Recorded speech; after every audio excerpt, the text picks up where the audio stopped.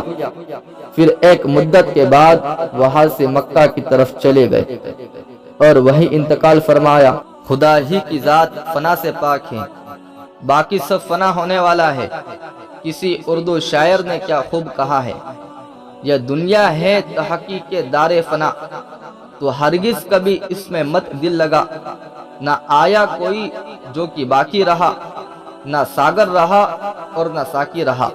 اسی طرح کی اور بھی ویڈیو کے لیے ہمارے چینل کو سبسکرائب کریں اور بیل آئیکن کو آن کریں کہ آپ کو ہماری ویڈیو کی نوٹیفیکیشن ملتی رہے۔